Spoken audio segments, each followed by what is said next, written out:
You're standing in an airport, your flight board's in 20 minutes.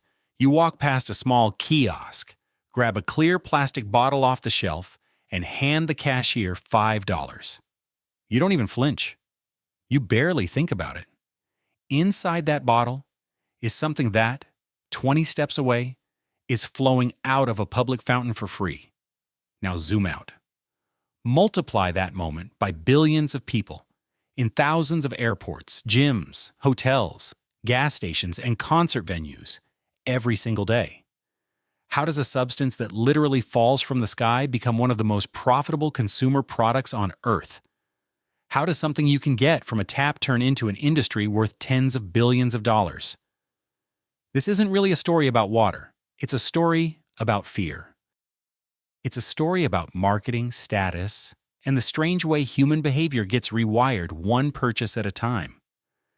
It's a story about how you create demand for something that, by every rational measure, shouldn't have a market at all.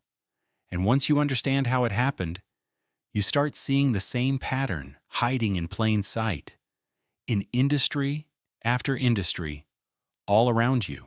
To understand how strange this industry really is, you have to go back to a time when the idea of paying for water sounded ridiculous. For most of the 20th century, in developed countries, clean tap water was considered one of the great achievements of modern civilization.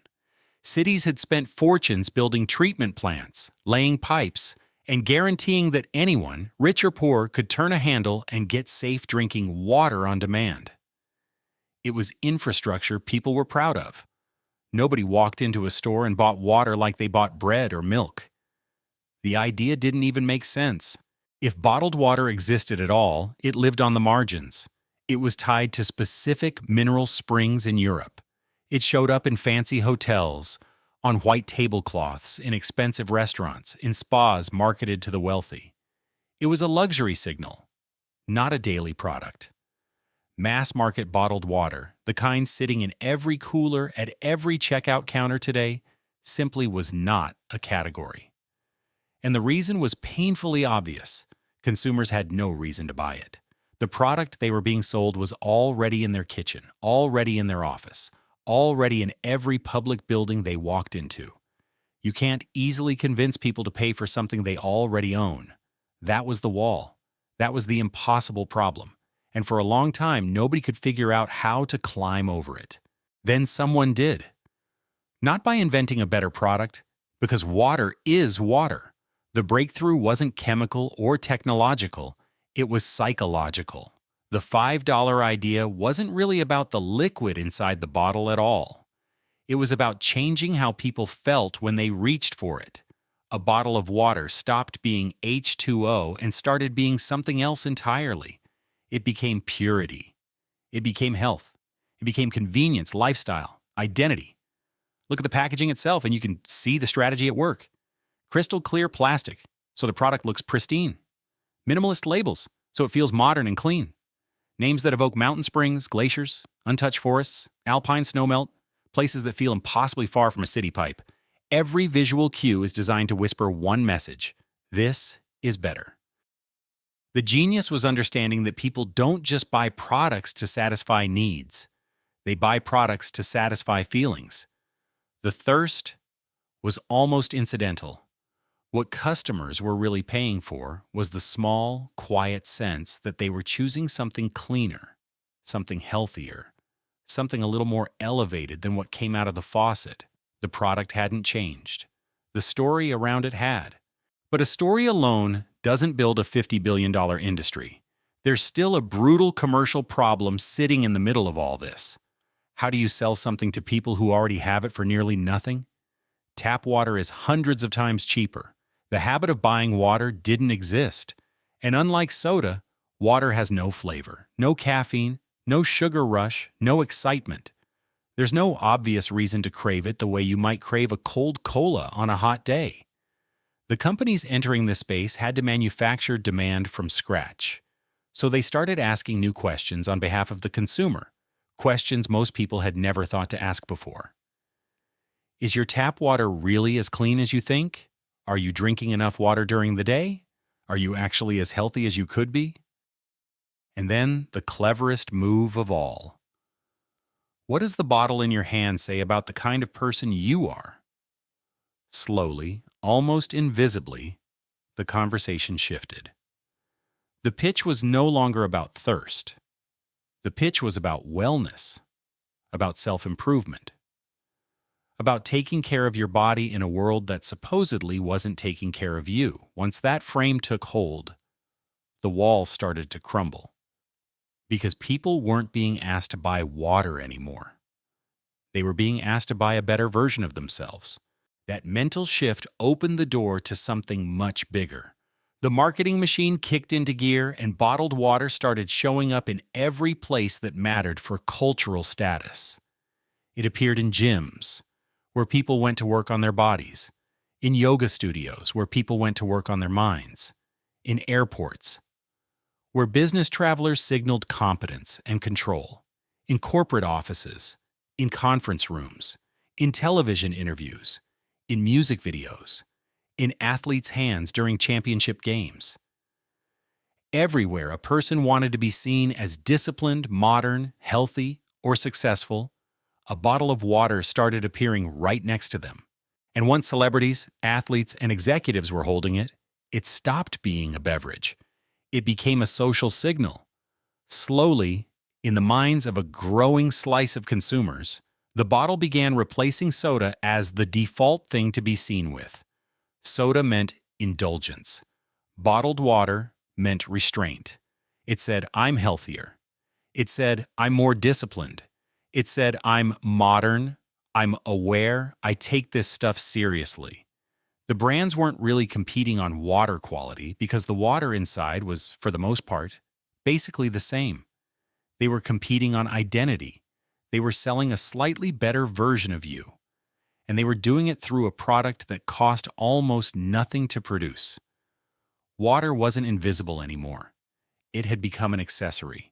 But here's where the story gets stranger, because if this were only about marketing, the industry would have peaked and faded years ago. Trends die.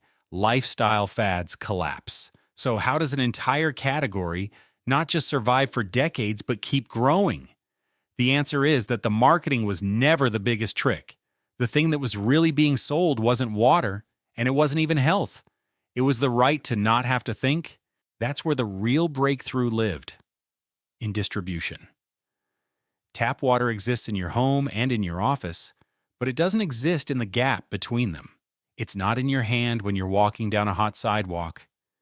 It's not at the gate when your flight is delayed. It's not in the middle of a concert crowd. It's not on the bleachers at your kid's soccer game. It's not in your car during a long drive.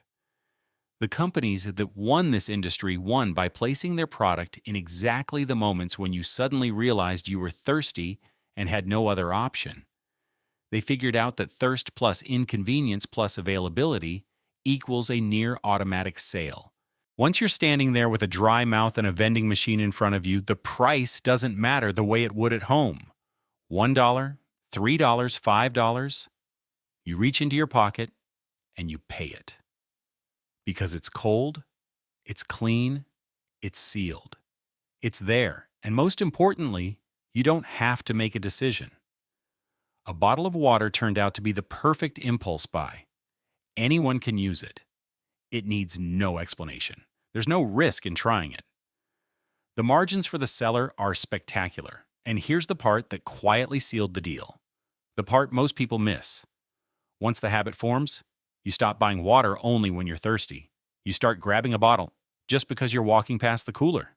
The behavior outruns the need. Once the habit was real and the demand was proven, the floodgates opened.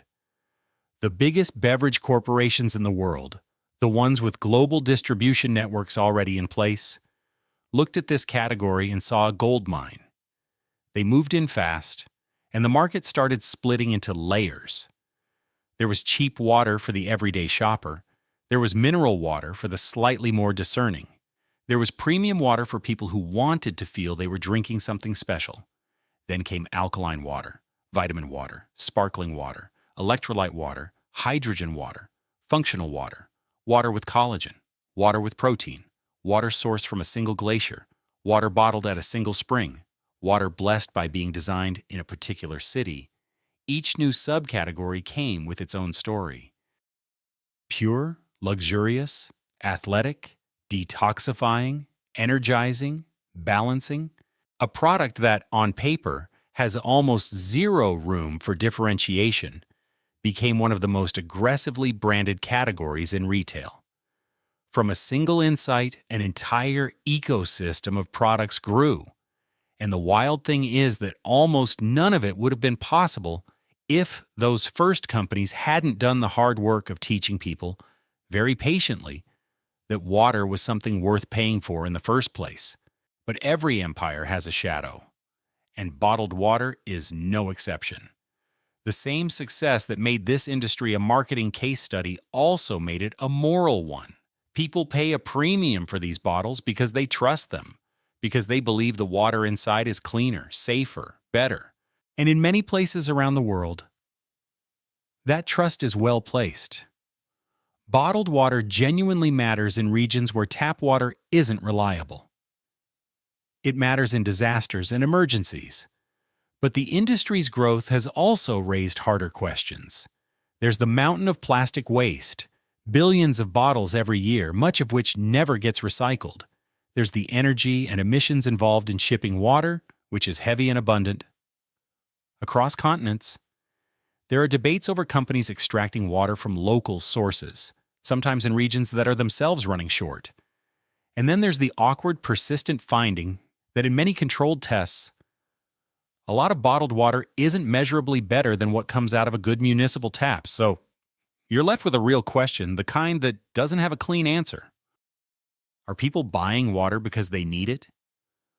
Or because they've been carefully taught that water in a bottle is more trustworthy than water in a pipe? It's not that consumers are foolish, they aren't. The industry didn't win because people are gullible. It won because it understood human beings deeply. What we worry about, what we aspire to, how we make decisions when we're tired and rushed, and how convenience can quietly become identity. That's not a trick. That's a kind of mastery. And it's worth being honest about both sides of it. So what's the real lesson buried inside this story?